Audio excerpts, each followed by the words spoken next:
Hello guys, आज हम शुरू करने जा रहे हैं हमारी एक न्यू एनीमे सीरीज़। इस एनीमे का नाम है अ कपल ऑफ कुकूज़। ये एनीमे कॉमेडी, रोमांस और हराम के ऊपर बेस्ड। एपिसोड की शुरुआत में हमें हमारा मेन कैरेक्टर नागी दिखाया जाता है, जो कि ऑमलेट बना रहा होता है। तभी वहाँ पर नागी की बहन साची आती है। और गाइस, मैं आपको बता दूँ कि साची नागी की असली बहन नहीं है। और जो नागी है वो जब पैदा हुआ था तभी उसके माँ बाप उससे बिछड़ गए थे। और जो साची के माँ बाप है वो नागी को बचपन से लेकर अब तक पाल रहे हैं। साची बोलती है, नागी क्या तुम मेरे लिए भी ऑमलेट बना सकते हो? मुझे बहुत भूख लगी है। नागी बोलता है, अगर तुम्हें बनाना है तो तुम खुद बना लो, मेरे पास इतना टाइम नहीं है। साची बोलती, तुम आखिरकार मुझसे ऐसे बात क्यों करते हो? इसलिए तुम कभी भी दोस्त नहीं बना पाते। फिर साची वहाँ से चली जाती है। तभी वहाँ पर साची की मम आती है। वो नागी से पूछती है, क्या तुम्हें पता है कि मैंने अपने पैसे कहाँ रखे? नागी बोलता है, आपने अपने सारे पैसे ड्रॉर में रखे थे। साची की मम बोलती है, वो सब तो ठीक है, लेकिन ये सब बनाने के बाद फटाफट तैयार हो जाना, हमें एक परिवार से मिलने जाना है। नागी बोलता है, ठीक है, मैं तैयार हो जाऊंगा। फिर वो कुर्सी पे बैठ के अपनी फैमिली की फ़ोटो देख रहा होता है। वो बोलता है, मुझे विश्वास नहीं हो रहा कि मेरे पैदा होने के बाद मुझे बस एक गलत बेड पे रखने से मेरी पूरी फैमिली बदल गई। फिर वहाँ पर साची के मॉम डैड आते हैं और नागी को बोलते हैं, हम उस फैमिली से डिनर हॉल में मिलने जा रहे हैं, तो तुम थोड़ी देर बाद आ जाना और लेट मत होना। फिर साची के मॉम डैड वहाँ से जाने लगते हैं तो साची की मॉम नागी को हैप्पी बर्थडे बोलती है। नागी बोलता है, शुक्रिया कि आपको मेरा बर्थडे याद था। फिर नागी अपना स्कूल ड्रेस पहन कर रेडी होने लगता है। तभी वहाँ पर साची आती है। वो नागी को बोलती है, क्या तुम जिस फैमिली से मिलने जा रहे हो, क्या वो तुम्हें सच में अडॉप्ट करने वाले हैं? नागी बोलता है, मैं अब 16 साल का हो चुका हूँ और मुझे अब नए माँ बाप की ज़रूरत नहीं है। मैं बस उस फैमिली से मिलने जा रहा हूँ और कुछ नहीं। साची बोलती है, नागी आखिरकार तुम इतनी जल्दी जा कहाँ रहे हो?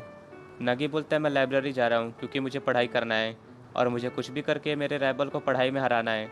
साची रोने लगती है और बोलती है, मैं नहीं चाहती कि तुम कहीं भी जाओ, मैं तुम्हें खोना नहीं चाहती। नागी बोलता, साची तुम सच में बहुत रोती हो और मैं कहीं भी नहीं जा रहा हूँ। मैं उस फैमिली को बोल दूंगा कि मुझे नए माँ बाप की कोई ज़रूरत नहीं है, तो तुम चिंता मत करना। इसके बाद हमें दिखाया जाता है कि नागी लाइब्रेरी जा रहा होता है। तभी वो देखता है कि ब्रिज के ऊपर एक लड़की बैठी होती है जिसका नाम इरिका होता है। वो उसके पास भाग के जाने लगता है और बोलता है, आखिरकार तुम आत्महत्या क्यों कर रही हो? तुम्हें ऐसा नहीं करना चाहिए। फिर नागी जब इरिका को बचाने जाता है तो वो दोनों ही ब्रिज पे गिर जाते हैं और नागी का हाथ इरिका के बूब्स पे होता है। और जब इरिका ये देखती है कि नागी का हाथ उसके बूब्स पे है, तो वो उसको एक खींच के देती है। नागी बोलता, तुमने मुझे इतनी ज़ोर से क्यों मारा? और आखिरकार तुम ब्रिज के ऊपर बैठ के कर क्या रही थी? एरिका बोलते, मैं ब्रिज पे बैठ के वीडियो रिकॉर्ड कर रही थी इंस्टा पे अपलोड करने के लिए, लेकिन तुम मेरे रास्ते में आ गए और मेरा पूरा वीडियो ख़राब हो गया। नागी बोलता, तो तुम ये सब फॉलोअर्स के लिए कर रही हो ना? एरिका बोलती है, मुझे फॉलोअर्स की ज़रूरत नहीं है क्योंकि मेरे पास पहले से काफ़ी सारे फॉलोअर्स हैं। नागी बोलता है, लगता है एरिका काफ़ी फेमस है और मुझे ऐसा क्यों लग रहा है कि जैसे मैंने इसे कभी ना कभी तो देखा है। एरिका बोलती है, मैं एक नाटक करना चाहती हूँ ताकि मैं अपनी फैमिली को समझा सकूँ कि मैं अभी शादी नहीं करना चाहती। नागी बोलता, क्या शादी? लेकिन अभी तुम्हारी उम्र कहाँ हुई है? इरिका बोलती, क्या तुम्हें पता नहीं कि 16 साल के बच्चे भी शादी कर सकते हैं? नागी बोलता, मुझे विश्वास नहीं हो रहा कि मेरे उम्र के लड़के शादी कर रहे हैं, और अगर ऐसा तो तुम्हारी सिचुएशन बिल्कुल मेरे जैसी है। इरिका बोलती, हाँ तुम सही कह रहे हो, मेरी शादी मेरी बिना मर्जी की हो रही है और तुम्हारे पैदा होने के बाद तुम्हारे माँ बाप बिछड़ गए एक छोटी सी गलती से। हम दोनों को ही फैमिली प्रॉब्लम्स है। फिर इरिका नागी को अपना नाम बताती है और बोलती है कि मैं सेकंड ईयर में हूँ और मैं ऑर्पेचस गर्ल्स एकेडमी में पढ़ती हूँ। नागी बोलता, क्या एरिका? इसके बाद हमें नागी का एक फ्लैशबैक दिखाया जाता है जिसमें वो स्कूल में होता है और उसके सारे फ्रेंड्स एरिका के बारे में ही बात कर रहे होते हैं। वो लोग बोल रहे होते हैं कि एरिका सच में बहुत क्यूट है। नागी बोलता है, मुझे समझ नहीं आ रहा कि ये सारे स्टूडेंट पढ़ाई लिखाई छोड़ के आखिरकार इस लड़की के पीछे क्यों पड़े हैं। फिर वो अपने फ़ोन में एरिका का फ़ोटो देखता है। वो बोलता है, ये लड़की इतनी क्यूट हो ही नहीं सकती, इसने ज़रूर फ़िल्टर यूज़ किया होगा। एरिका बोलती है, तो तुम मुझे अपने बारे में क्यों नहीं बताते? फिर नागी एरिका को अपना नाम बताता है और बोलता है कि मैं अभी सेकंड ईयर में हूँ और मैं मिजिरो गावा एकेडमी में पढ़ता हूँ। इरिका बोलती है, मुझे विश्वास नहीं हो रहा कि तुम मिजिरो गावा एकेडमी में पढ़ते हो। वो काफ़ी बड़ी एकेडमी है और उसमें जितने भी स्टूडेंट होते हैं वो काफ़ी स्मार्ट होते हैं। फिर वो उठ जाती है और नागी को बोलती है, आज मेरा सबसे लकी दिन है, मैं इस मौके का इस्तेमाल कर सकती हूँ। और क्या तुम्हें पता है कि अभी से तुम मेरे बॉयफ्रेंड बनने वाले हो? नागी बोलता, क्या बोला तुमने बॉयफ्रेंड? मैं तुम्हारा बॉयफ्रेंड नहीं बनने वाला, और वैसे भी मुझे तुम जैसी लड़की का बॉयफ्रेंड बनने में कोई भी इंटरेस्ट नहीं है। इरिका बोलते, तुम्हें मेरा सच में बॉयफ्रेंड नहीं बनना है, तुम्हें बस मेरे बॉयफ्रेंड बनने का नाटक करना है। और तुम मेरी प्रॉब्लम को ज़रा समझो, मेरी शादी होने वाली है और मुझे पता भी नहीं है कि मैं किसके साथ शादी कर रही हूँ और वो कौन है। और मेरे पास इस नाटक के लिए एक बहुत अच्छा प्लान है। हम दोनों ऐसा नाटक करेंगे जैसे कि हम दोनों एक दूसरे से सच्चा प्यार करते हैं। और नागी, तुम काफ़ी इंटेलिजेंट हो तो तुम्हारा फ्यूचर भी काफ़ी अच्छा होगा, तो मेरे माँ बाप तुम्हारे ऊपर शक भी नहीं करेंगे। और जब मैं ये सब अपने मॉम डैड को बताऊंगी तो वो बोलेंगे, अगर तुम्हारे पास एक बॉयफ्रेंड था तो तुमने हमें पहले क्यों नहीं बताया, और इससे मेरी शादी कैंसिल हो जाएगी। नागी बोलता है तुम्हारी इमेजिनेशन काफ़ी अच्छी है, तुमने काफ़ी अच्छा प्लान बनाया है, लेकिन ये रियलिटी है और यहाँ पर तुम्हारा प्लान काम नहीं करेगा। और मुझे अभी एक फैमिली से मिलने जाना है जो मुझे अडॉप्ट करने वाले हैं। और तुम्हें अगर बॉयफ्रेंड चाहिए तो तुम किसी और को ढूंढ लो, मैं तो यहाँ से जा रहा हूँ। और फिर नागी वहाँ से जाने लगता है। तभी नागी के पास इरिका आती है और उसको एक फ़ोटो दिखाती है जिसमें नागी इरिका के बूब्स दबा रहा होता है। नागी बोलता है तुम मुझे ये सब क्या दिखा रही हो और तुमने ये फ़ोटो कब खींचा। इरिका बोलती है वो छोड़ो कि मैंने ये फ़ोटो कैसे खींचा, लेकिन तुम ये सोचो अगर मैंने ये फ़ोटो तुम्हारे एकेडमी के ग्रुप में डाल दिया तो तुम्हारा क्या होगा। नागी बोलता है प्लीज़ ये फ़ोटो एकेडमी के ग्रुप में मत डालना, वरना वो एकेडमी वाले मेरे पेरेंट्स को कांटेक्ट करेंगे और इसकी वजह से मैंने पढ़ाई में जितनी मेहनत की है सारी बर्बाद हो जाएगी। इरिका बोलते तुम्हें इतना चिल्लाने की ज़रूरत नहीं है, मैं तुम्हारा फ़ोटो एकेडमी के ग्रुप में नहीं डालने वाली, बस तुम्हें मेरा बॉयफ्रेंड बनना है और कुछ नहीं। फिर नागी बेंच पे बैठ जाता है और इरिका को बोलता है तो ये बॉयफ्रेंड का नाटक करने के लिए मुझे करना क्या होगा। इरिका बोलती ये चीज़ तो सबको पता होती है कि बॉयफ्रेंड और गर्लफ्रेंड क्या करते हैं, क्या तुम्हें नहीं पता।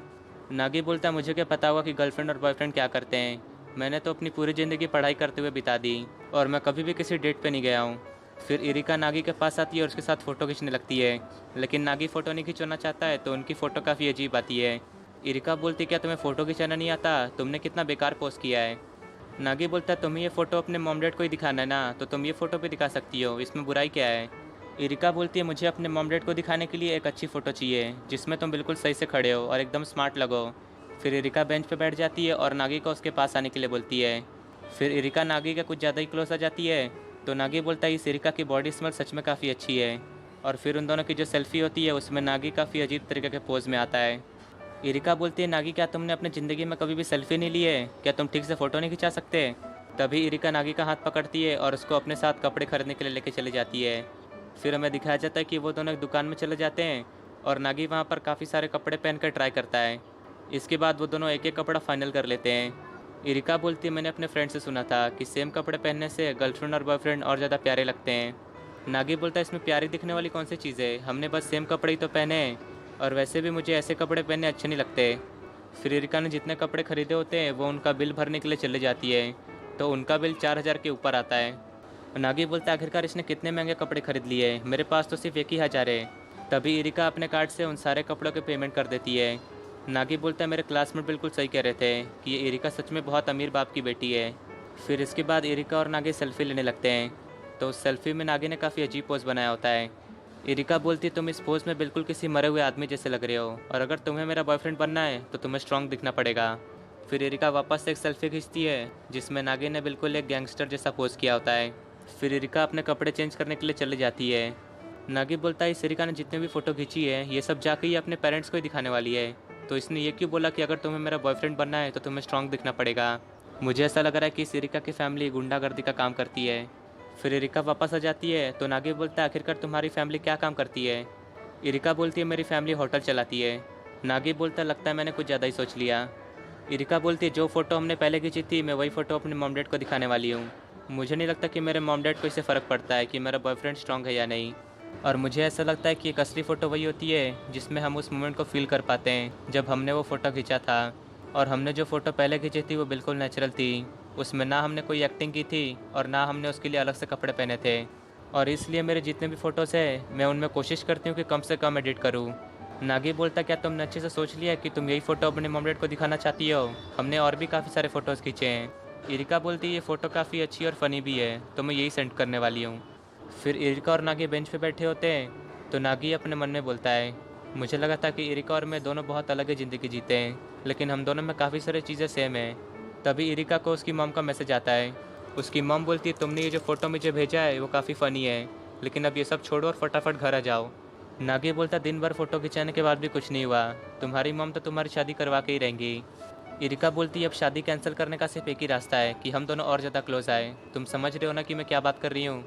नागी बोलता है इन सब चीज़ों का ख्याल अपने दिमाग से निकाल दो, मैं तुम्हारे साथ ये सब नहीं करने वाला।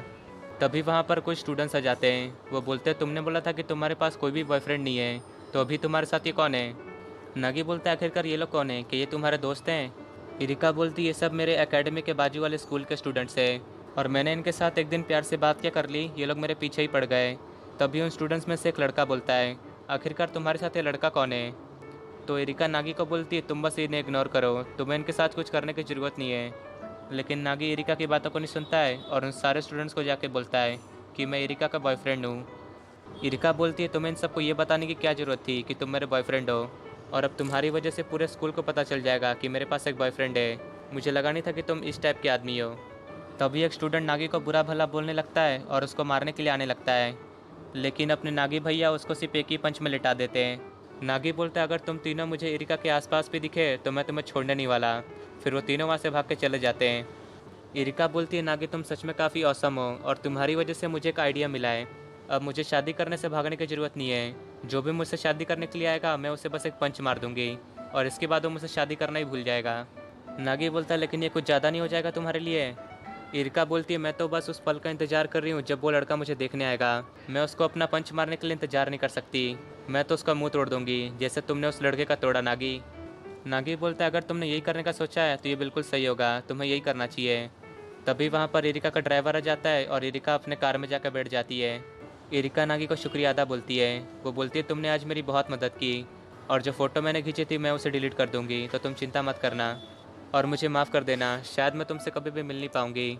मेरे पास कोई भी दोस्त नहीं है, लेकिन आज तुम्हारे साथ घूम के ऐसा लगा जैसे कि मैं सच में किसी डेट पे गई हूँ और शायद हम दोनों काफ़ी अच्छे गर्लफ्रेंड और बॉयफ्रेंड बन सकते थे, लेकिन मुझे जाना पड़ेगा। फिर वो नागी को गुड बाय बोल के वहाँ से चली जाती है। इसके बाद हमें नागी को दिखाया जाता है जो एक डिनर हॉल में जाता है जहाँ पर उसे एक फैमिली से मिलने जाना था। फिर उसी फैमिली का एक आदमी नागी को बोलता है तुमसे मिलकर काफ़ी अच्छा लगा। साची की मम नागी को बोलती है आखिरकार तुम इतने देर तक कर क्या रहे थे? फिर उस फैमिली का आदमी बोलता है हमें लगा कि तुम यहाँ पर नहीं आने वाले हो, लेकिन आखिरकार तुम यहाँ पर आ ही गए। हमें तुम्हारी काफ़ी चिंता हो रही थी। फिर नागी जाके कुर्सी पे बैठ जाता है। फिर साची की मम बोलती है नागी मुझे माफ़ कर देना, हम तुमसे एक चीज़ छुपा रहे थे जो अभी तक हमने तुम्हें नहीं बताई है। साची के डैड बोलते हैं हाँ ये बिल्कुल सच है, हम दोनों और तुम्हारे माँ बाप ने इस चीज़ के ऊपर काफ़ी बात की। फिर जो लेडी नागी को अडॉप्ट करने वाली है वो बोलती है मैं अपने असली बच्चे की देखभाल और उसकी परवाह तो करती हूँ, लेकिन जिस बच्चे को मैं अडॉप्ट करने वाली हूँ मैं उसकी भी अच्छे से देखभाल करूँगी। साची की मम नागी को बोलती है तुम 16 साल के हो चुके हो ना? नागी बोलता है हाँ मैं 16 साल का हो चुका हूँ, तो क्या क्या मुझे शादी करनी पड़ेगी? साची की मम बोलती है नागी तुम बिल्कुल सही समझे। जिस फैमिली से हम मिलने आए हैं अगर तुम उनकी बेटी से शादी कर लो तो तुम दोनों ही बिल्कुल हमारे असली बच्चों की तरह हो जाओगे। नागी बोलता है आखिरकार ये सब आप किस चीज़ के बारे में बात कर रहे हैं? तभी उस फैमिली का आदमी बोलता है मैं भी काफ़ी हैरान हो गया था जब मैंने अपनी बेटी की फ़ोटो तुम्हारे साथ देखी। मुझे तो विश्वास ही नहीं हो रहा था कि तुम दोनों एक दूसरे को पहले से जानते हो। तभी वहाँ पर इरिका आ जाती है। तो इरिका के डैड नागी को बोलते हैं ये मेरी बेटी है, इसका नाम इरिका है और तुम दोनों उस फोटो में काफ़ी प्यारे लग रहे थे। फिर नागी इरिका से दूर जाने लगता है। वो बोलता है प्लीज़ मुझे छोड़ दो, मुझे तुम्हारा पंच खाने का कोई भी शौक़ नहीं है। इरिका बोलती है लेकिन मैंने अपने आप को प्रॉमिस किया था कि जो भी मुझसे शादी करने आएगा मैं उसे एक पंच तो ज़रूर मारूंगी और मैं अपने प्रॉमिस से पीछे नहीं मुड़ सकती। और फिर इरिका नागी को एक घींच के पंच मारती है। इसके बाद हमें दिखाया जाता है कि नागी अपने एकेडमी जा रहा होता है। तभी एक लड़के जिसका नाम हीरो होता है वो नागी से आकर टकरा जाती है। फिर हीरो नागी से माफ़ी मांगने लगती है। वो बोलती क्या तुम ठीक हो, तुम्हें कुछ हुआ तो नहीं? नागी बोलता है मैं बिल्कुल ठीक हूँ, मुझे कुछ भी नहीं हुआ। नागी बोलता है ये हीरो पढ़ाई में काफ़ी अच्छी है, मैं काफ़ी सालों से कोशिश कर रहा हूँ कि मैं इसे पढ़ाई में हरा सकूँ, लेकिन मैं अब तक ऐसा नहीं कर पाया। फिर नागी जोर से हीरो का नाम चिल्लाता है और उसे बोलता है मैं इस बार तुम्हें पढ़ाई में हरा के रहूँगा। हीरो बोलते हैं मुझे समझ नहीं आया, आखिरकार तुम कौन हो? फिर नागी चिल्ला के हीरो को अपना नाम बताता है और बोलता है मैं वो लड़का हूँ जो हर बार तुमसे सेकंड आता हूँ। फिर हमें एक फ्लैशबैक दिखाया जाता है जिसमें हीरो बोलती है कि मुझे वही लड़का पसंद है जो मुझसे ज़्यादा इंटेलिजेंट हो और मुझसे ज़्यादा स्मार्ट हो। और नागी बोलता है मैंने ये बहुत पहले डिसाइड कर लिया था कि मैं इस हीरो को पढ़ाई में हरा के रहूँगा और फिर मैं इसे जाके बता दूंगा कि आखिरकार मैं चाहता क्या हूँ। कहा जाता है कि नागी अपनी फैमिली के साथ खाना खा रहा होता है। इरिका की मॉम बोलती है कि आज इरिका हमसे मिलने के लिए हमारे घर पे आने वाली है और मैं चाहती हूँ कि हम दोनों एक दूसरे को अच्छी तरीके से जान लें, क्योंकि वो मेरी बेटी है और मैं उससे काफ़ी सालों के बाद मिल रही हूँ और अब तो नागी वो तुम्हारी मंगेतर भी बन गई है। नागी बोलता है ना वो इरिका मेरी मंगेतर है और ना मैं उसका मंगेतर बनना चाहता हूँ। इरिका के डैड बोलते क्या बोला तुमने, तुम इरिका के मंगेतर नहीं बनना चाहते? क्या तुम मुझसे लड़ना चाहते हो? इरिका की मॉम बोलती है तो तुम इरिका के मंगेतर नहीं बनना चाहते, तो क्या तुम्हारे दिमाग में कोई और लड़की है जिससे तुम शादी करना चाहते हो? नागी बोलता नहीं ऐसा कुछ भी नहीं है। फिर नागी अपने मन में बोलता है मैं तो हीरो को एग्ज़ाम में हरा के उसे प्रपोज करने का सोच रहा था, लेकिन पता नहीं मैं इस शादी के चक्कर में कहाँ से फंस गया। इरिका की मॉम बोलती है कि आज हम दोनों को रेस्टोरेंट में बहुत काम है, तो आज हम दोनों जल्दी निकल जाएंगे और अगर इरिका घर पे आ गई तो तुम्हें उसकी पूरी देखभाल करनी पड़ेगी। नागी बोलता है मेरे पास किसी का ख्याल रखने के लिए टाइम नहीं है और वैसे भी मेरे टेस्ट होने वाले हैं, तो मेरे पास इन सब चीज़ों के लिए टाइम नहीं है। इरिका की मम बोलती है एक दिन पढ़ाई ना करने से तुम्हारा कुछ बिगड़ नहीं जाएगा, तो चुपचाप आज इरिका का ख्याल रखना। फिर इरिका के मॉम डैड वहाँ से चले जाते हैं। नागी बोलता है मुझे समझ नहीं आ रहा कि आखिरकार इरिका मेरे घर पे क्यों आना चाहती है। तभी नागी को इरिका की बात याद आती है कि इरिका ने बोला था कि हम दोनों अच्छे गर्लफ्रेंड और बॉयफ्रेंड बन सकते हैं। तो नागी बोलता है मुझे समझ में आ रहा है कि तब वो क्या कहना चाहती थी। तो वो सच में मुझसे शादी करने का प्लान बना रही थी। फिर नागी जाके अपना स्कूल ड्रेस पहनने लगता है। वो बोलता है मेरे पास सिर्फ आज का ही चांस है इरिका को सब कुछ बता देने का। आज मैं उसे कुछ भी करके बता दूंगा कि मैं उसे शादी नहीं करना चाहता। तभी वहाँ पर साची आ जाती है। नागी बोलता है तुमने कुछ सुना तो नहीं। साची बोलती है मैंने कुछ भी नहीं सुना और मुझे मॉम डैड से पता चला कि इरिका यहाँ पर आने वाली है। नागी बोलता है तुम बिल्कुल सही कह रही हो, इरिका आज हमारे घर आने वाली है। साची बोलती है मैं सोच रही थी कि इरिका काफ़ी अमीर फैमिली से है और वो एक सोशल मीडिया सेलिब्रिटी भी है, लेकिन हम इरिका के जितने अमीर और फेमस नहीं हैं। क्या वह हमारी फैमिली में एडजस्ट हो पाएगी। नागी बोलता है साची तुम्हें इरिका के बारे में ऐसा बोलना नहीं चाहिए और वैसे भी इरिका तुम्हारी सगी बहन है। तभी साची नागी को कुछ फेंक के मारती है। वो बोलती है मैं इरिका के बारे में कुछ भी नहीं सुनना चाहती। नागी बोलता है आखिरकार तुम्हें इरिका से क्या प्रॉब्लम है और ये सब बातें करना तुम ही ने मुझसे शुरू किया था। साची बोलती है मुझे इससे फ़र्क नहीं पड़ता। फिर वो वहाँ से चली जाती है। इसके बाद नागी वैक्यूम क्लीनर से अपना घर साफ़ करने लगता है। वो बोलता है आखिरकार ये इरिका रह कहाँ गई, काफ़ी देर हो गई है। फिर वो अपने घर के दरवाजे की तरफ जाने लगता है। वो बोलता है मुझे लग रहा है कि वो रास्ता भटक गई है, शायद मुझे उसे लेने जाना चाहिए। नागी जैसे ही अपने घर का दरवाज़ा खोलता है इरिका उसके घर के बाहर ही बैठी होती है। इरिका बोलती है तुम लेट हो गए हो, इतने देर से तुम कर क्या रहे थे। नागी बोलता है तुम मेरी छोड़ो, आखिरकार तुम यहाँ पर बैठ के क्या कर रही हो। इरिका बोलती है मैं इतनी देर से यहाँ पर बैठ के तुम्हारा इंतजार कर रही हूँ, लेकिन तुम हो कि दरवाज़ा खोलने का नाम ही नहीं ले रहे हो। नागी बोलता है क्या तुम पागल हो, मेरे घर में बेल भी लगी है, तुम उसे भी बजा सकती थी। इरिका बोलती है माफ़ करना, मुझे मालूम नहीं था। और क्या तुम घर में अकेले हो। नागी बोलता है मॉम डैड सुबह ही रेस्टोरेंट में काम करने के लिए निकल गए और शायद साची भी उनकी मदद करने के लिए गई है, तो मैं घर पे अकेला ही हूँ। फिर वो इरिका को घर के अंदर आने के लिए बोलता है। नागी बोलता है आज इरिका थोड़ी नर्वस लग रही है और ये नर्वस हो भी क्यों ना, क्योंकि ये उसके मंगेतर का घर जो है। फिर हमें दिखाया जाता है कि इरिका और नागी दोनों घर के अंदर आ जाते हैं। नागी बोलता है इरिका तुम जहाँ चाहे वहाँ पर आराम से बैठ सकती हो। तो इरिका जाके बुक शेल्फ पे बैठ जाती है। नागी बोलता है आखिरकार तुम वहाँ पर क्यों बैठ रही हो, तुम्हें नीचे बैठना चाहिए। और तुमने अपने जूते क्यों नहीं निकाले, तुम्हें अपने जूते निकाल के घर में आना चाहिए। फिर इरिका अपने जूते निकाल के नागी के साथ नीचे बैठ जाती है। फिर नागी अपने मन में बोलता है मैं इरिका के साथ शादी तोड़ना चाहता हूँ, लेकिन मुझे समझ नहीं आ रहा कि आखिरकार मैं उसे ये सब बताऊँ कैसे। शायद मुझे उसे ये सब बताने के लिए सही वक्त का इंतज़ार करना चाहिए। तभी इरिका नागी को बोलती है क्या तुम मुझे अपना घर दिखा सकते हो। नागी बोलता है अगर तुम मेरा घर देखना चाहती हो तो तुम मेरा घर खुद जाके देख सकती हो। इरिका बोलती है तो ठीक है, लेकिन आखिरकार तुम्हारा घर है कहाँ पर। नागी बोलता कहाँ पर है, इसका क्या मतलब है। जिस जगह पे तुम बैठी हो यही मेरा घर है। इरिका बोलती है स्टोर रूम जैसे दिखने वाला घर तुम्हारा है, मेरे साथ मजाक मत करो, मुझे मजाक करने वाले बिल्कुल पसंद नहीं है। नागी बोलता है और मुझे तुम जैसे घमंडी लोग पसंद नहीं है। फिर नागी इरिका को अपने घर का किचन, बाथरूम और बाथटब दिखाता है। इरिका बोलती है तुम्हारा बाथटब कितना छोटा है, क्या तुम सच में इसमें नहाते हो। नागी बोलता है क्या तुम्हें इससे कुछ प्रॉब्लम है। फिर नागी इरिका को अपना और साची का कमरा दिखाता है। इरिका बोलती है वैसे तो मुझे तुम्हारा घर देखने में ज़्यादा टाइम नहीं लगा, लेकिन शुक्रिया कि तुमने मुझे तुम्हारा घर दिखाया और अब मैं चाहती हूँ कि तुम मेरे साथ मेरा घर देखने चलो। इसके बाद हमें दिखाया जाता है कि इरिका और नागी दोनों इरिका के घर के सामने होते हैं। फिर वो दोनों इरिका के घर के अंदर जाने लगते हैं। इरिका बोलती है ये घर मेरे 4 घरों में से एक है और ऐसे ही 3 घर मेरे अलग अलग देशों में भी है। फिर इरिका नागी को अपने घर का किचन, बाथरूम और बाथटब दिखाती है। नागी बोलता है इस इरिका का बाथटब तो मेरे बाथटब के मुकाबले 10 गुना ज़्यादा बड़ा है। फिर इरिका नागी को उसके घर का पूल और प्लेइंग एरिया दिखाती है। इसके बाद वो उसे अपने घर का डॉग हाउस दिखाती है। नागी बोलता है आखिरकार इस इरिका ने कितने कुत्ते पाल के रखे हैं कि इसने इतना बड़ा डॉग हाउस बनवाया है। और अब मुझे समझ में आया कि ये इरिका मेरे घर पे इतना नर्वस क्यों थी, क्योंकि ये सच में इतनी ज़्यादा अमीर है, इसे मेरे घर पे काफ़ी अजीब लग रहा होगा। और मैं ये सोच रहा हूँ कि अगर हम दोनों की फैमिली बचपन में नहीं बदली होती तो ये इरिका मेरे छोटे से घर में होती और मैं बिल्कुल एक सेलिब्रिटी और अमीरों की ज़िंदगी जी रहा होता। लेकिन अभी मुझे इन सब फालतू चीज़ों के बारे में सोचने की ज़रूरत नहीं है। और वैसे भी हम दोनों ही पूरी अलग दुनिया में रहते हैं, ये अमीर है और मैं गरीब हूँ और हम दोनों कुछ भी करके शादी नहीं कर सकते। मुझे इसे सच बताने का कोई ना कोई रास्ता तो ढूंढना ही पड़ेगा। फिर नागी इरिका के पास जाता है और उसे बोलता है मैं तुमसे कुछ बात करना चाहता हूँ। इरिका बोलती है अगर तुमसे शादी करने की बात करने वाले हो तो मैं शादी नहीं करना चाहती, और तुम मुझे सुबह से ही काफ़ी नर्वस लग रहे थे तो मुझे लगा कि शायद तुम मुझे प्रपोज़ करने वाले हो। नागी बोलता है क्या तुम पागल हो गई हो, मैं तुम्हें क्यों प्रपोज़ करूँगा। इरिका बोलती कि तुम सच बोल रहे हो, और वैसे भी मैं नहीं चाहती कि हम दोनों एक दूसरे के मंगेतर बने, क्योंकि मैं ये खुद डिसाइड करना चाहती हूँ कि मैं किससे शादी करने वाली हूँ। नागी बोलता है मैं इस इरिका के साथ सुबह से टाइम पास कर रहा हूँ क्योंकि मुझे लगा कि ये मुझसे मिलने आई है। फिर नागी इरिका से पूछता है अगर तुम मुझसे मिलना नहीं चाहती थी तो आखिरकार तुम मेरे घर पे क्यों आई थी। इरिका बोलती है मैं तुम्हारे घर पे तुम्हारे मॉम डैड यानी कि मेरे असली मॉम डैड से मिलने के लिए आई थी, लेकिन तुमने बोला कि वो दोनों काम पर गए हैं, तो इसलिए मैंने सोचा कि आज मैं तुम्हारे साथ ही टाइम पास करती हूँ। नागी बोलता है अगर तुम अपने असली मॉम डैड से मिलना चाहती हो तो तुम मिल सकती हो। मेरे घर के नीचे जो रेस्टोरेंट है ना, मेरे मॉम डैड वहीं पर काम करते हैं।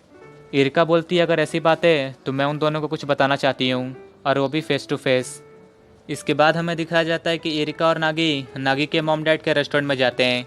नागी अपने मॉम डैड को बोलता है कि इरिका आज यहाँ पर हमारा रेस्टोरेंट देखने के लिए आई है। फिर वो दोनों जाके अपने टेबल पे बैठ जाते हैं, तो इरिका नागी के रेस्टोरेंट को घूर घूर के देखने लगती है। नागी बोलता है जिस तरीके से ये मेरे रेस्टोरेंट को घूर रही है मुझे सब कुछ समझ में आ रहा है। ये काफ़ी अमीर है तो ये काफ़ी बड़े बड़े रेस्टोरेंट में खाना खाने के लिए जाती होगी, लेकिन इसे मेरे छोटे रेस्टोरेंट में काफ़ी अजीब लग रहा है, और अगर इसे ज़्यादा अजीब लगा तो ये सच में काफ़ी गुस्सा हो जाएगी, और अगर इसने कुछ उल्टा सीधा कर दिया तो पता नहीं क्या हो जाएगा। तभी वहाँ पर कुछ आदमी बैठे होते हैं, वो इरिका को बोलते हैं तुम काफ़ी खूबसूरत हो, और क्या ये लड़का तुम्हारा बॉयफ्रेंड है। इरिका की माम बोलती है दोनों गर्लफ्रेंड बॉयफ्रेंड नहीं है, इन दोनों की शादी होने वाली है जल्दी। फिर वो दोनों आदमी बोलते हैं तो और अच्छी बात है कि इन दोनों की शादी होने वाली है, और वो भी इतनी जल्दी। तभी वहाँ पर नागी के मॉम डैड खाना लेके आते हैं। नागी के डैड बोलती है खाना मेरी स्पेशल रेसिपी है और मैंने ये खास सिर्फ तुम्हारे लिए बनाया है। नागी बोलता है ये एरिका काफ़ी अमीर है और ये एक सेलिब्रिटी भी है, तो ये अपने सेहत का बहुत ख्याल रखती होगी। मुझे नहीं लगता कि ये एरिका इतना मसाले वाला खाना खाने वाली है। फिर एरिका खाने का एक निवाला मुंह में रख कर चबाने लगती है। नागी बोलता है मुझे तैयार हो जाना चाहिए, अगर इस एरिका को खाना अच्छा नहीं लगा तो ये पक्का इस टेबल को तोड़ देगी। तभी एरिका बोलती है मुझे ये खाना काफ़ी अच्छा लगा। नागी के मॉम डैड बोलते हमें लगा ही था कि हमारा खाना किसी को बुरा लगे नहीं सकता। फिर नागी की मॉम बोलती है कि एरिका बिल्कुल ही साचे की तरह दिखती है, और एरिका के बाल तो बिल्कुल मेरे तरह है। नागी के डैड बोलते हैं और एरिका की आईब्रोज और उसकी आंखें थोड़ी बहुत मेरी तरह है। नागी बोलता है आखिरकार मेरे मॉम डैड ये सब कर क्या रहे हैं, इससे एरिका को और गुस्सा आ रहा है। फिर नागी की मॉम एरिका को बोलती है अगर तुम चाहो तो आज तुम हमारे साथ खाना खा सकती हो, और मैं चाहूँगी कि आज रात तुम हमारे साथ ही सो जाओ।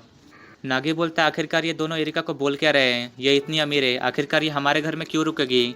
तभी एरिका अपने टेबल पर से उठ जाती है और नागी को बोलती है मुझे काफ़ी देर हो गई है तो मैं अपने घर जा रही हूँ। फिर एरिका वहाँ से भाग कर जाने लगती है, तो नागी भी उसके पीछे पीछे जाने लगता है। वो बोलता है आखिरकार तुम्हें अचानक से हो क्या गया है, तुमने बोला था कि तुम मेरे मॉम डैड से मिलना चाहती हो क्योंकि तुम्हें उन्हें कुछ बताना था। ये सब सुन के एरिका वहाँ पर रुक जाती है और रोने लगती है। वो बोलती है कि मैं अपने असली मॉम डैड को ये बताना चाहती थी कि मैं उनके साथ थोड़ी देर और रहना चाहती हूँ और उन्हें और अच्छी तरीके से जानना चाहती हूँ। मैंने बहुत कोशिश की लेकिन मैं उन्हें ये सब नहीं बता पाई, और जब मैं आज तुम्हारे साथ रेस्टोरेंट गई तो वो दोनों मेरी बहुत अच्छी देखभाल कर रहे थे, और वो दोनों मेरे साथ ऐसे बर्ताव कर रहे थे जैसे कि वो दोनों अब भी मुझे अपनी बेटी मानते हैं। और मेरे असली मॉम डैड मेरे साथ इतने अच्छे तरीके से बात कर रहे थे कि मुझे समझ नहीं आ रहा था कि आखिरकार मैं उन्हें ये सब कैसे बताऊँ। मैं उन्हें बस इतना ही बताना चाहती थी कि मैं उनके साथ थोड़ी देर और रहना चाहती हूँ। नागी बोलता है एरिका अगर तुम अपने असली मॉम डैड को और अच्छी तरीके से जानना चाहती हो तो तुम्हें उन्हें ये सब बताने की ज़रूरत नहीं है। मेरे मॉम डैड अपने आप समझ जाएंगे कि आखिरकार तुम चाहती क्या हो उनसे, क्योंकि तुम उनकी असली बेटी हो और वो तुमसे बहुत ज़्यादा प्यार करते हैं। तो क्या आप तुम वापस रेस्टोरेंट चलना चाहोगी, तुम्हारा असली मॉम डैड वहाँ पर तुम्हारा इंतज़ार कर रहे हैं। इसके बाद हमें दिखाया जाता है कि नागी और एरिका दोनों रेस्टोरेंट पहुँच जाते हैं, और नागी की मॉम जैसे एरिका को देखती है वो उसे जाके गले लगा लेती है, और फिर नागी के मॉम डैड टेबल पे सारा खाना लगा देते हैं और वो चारों साथ मिलकर खाना खाते हैं और काफ़ी इंजॉय भी करते हैं। फिर इसके बाद हमें दिखाया जाता है कि वो चारों रेस्टोरेंट के बाहर होते हैं। नागी की मॉम बोलती है एरिका तुम काफ़ी जल्दी घर जा रही हो, अगर तुम चाहो तो आज रात तुम यहीं पर रुक सकती हो। एरिका बोलती है मुझे माफ़ कर देना लेकिन मैं यहाँ पर नहीं रुक सकती, मेरे मॉम डैड मेरी चिंता कर रहे होंगे तो मुझे जाना ही पड़ेगा। नागी के डैड बोलते लेकिन एरिका अभी काफ़ी रात हो रही है, तुम अकेले कैसे जाओगी। एरिका बोलती है आपको मेरी चिंता करने की ज़रूरत नहीं है क्योंकि नागी मुझे हाईवे तक छोड़ने जाने वाला है। इसके बाद हमें दिखाया जाता है कि नागी एरिका को हाईवे तक छोड़ने जा रहा होता है। एरिका बोलती है नागी तुम्हारा शुक्रिया कि आज तुमने मुझे अपना घर दिखाया और आज तुम मुझे अपने रेस्टोरेंट में भी लेके आए। मुझे आज अपने असली मॉम डैड से मिलकर सच में काफ़ी अच्छा लग रहा है और मैं काफ़ी खुश भी हूँ। और हाँ मुझे याद आया तुम मुझसे कुछ कहना चाहते थे ना। नागी बोलता ऐसी कोई बात नहीं है, मैं तुमसे कुछ भी नहीं कहना चाहता था। एरिका बोलती तो तुम मुझे प्रपोज नहीं करना चाहते तो आखिरकार तुम सुबह से मुझे इतने नर्वस क्यों लग रहे थे। नागी बोलता लगता है तुम्हें कोई गलतफहमी हो गई है, मैं आज बिल्कुल भी नर्वस नहीं था। तभी वहाँ पर एरिका को लेने के लिए उसके डैड आ जाते हैं। एरिका बोलती है डैड आप इतनी दूर से यहाँ पर सिर्फ मुझे लेने के लिए आए हैं। एरिका के डैड बोलते हैं हाँ मैं तुम्हें लेने के लिए आया हूँ, और तुम्हें नागी का घर कैसा लगा? एरिका बोलती है नागी का घर सच में काफ़ी अच्छा है और आज मुझे उसके साथ बहुत मज़ा आया। एरिका के डैड बोलते तुम्हारी बातें सुन के मुझे ऐसा लग रहा है कि जैसे आज तुम दोनों ने अपनी डेट पे काफ़ी एंजॉय किया है। एरिका बोलती है डैड आप बिल्कुल गलत समझ रहे हैं, हम दोनों किसी डेट वेट पे नहीं गए थे। एरिका के डैड बोलते तुम्हें जितनी कोशिश करनी है तुम उतनी कोशिश कर सकते हो, लेकिन तुम मुझे बेवकूफ़ नहीं बना सकते। मुझे पता है कि तुम दोनों डेट पे गए थे और अब तुम दोनों फटाफट आके कार में बैठ जाओ, मैं तुम दोनों को कुछ दिखाना चाहता हूँ। इसके बाद हमें दिखाया जाता है कि वो तीनों घर के सामने आके रुक जाते हैं और उस घर के नेम प्लेट के ऊपर एरिका के नाम के साथ नागी का सरनेम होता है। एरिका के डैड बोलते हैं मैं चाहता हूँ कि आज से 2 हफ्ते तक तुम दोनों इस घर में एक साथ रहो ताकि तुम दोनों एक दूसरे को अच्छी तरीके से जान सको। और नागी मुझे उम्मीद है कि तुम मेरी बेटी का अच्छा ख्याल रखोगे।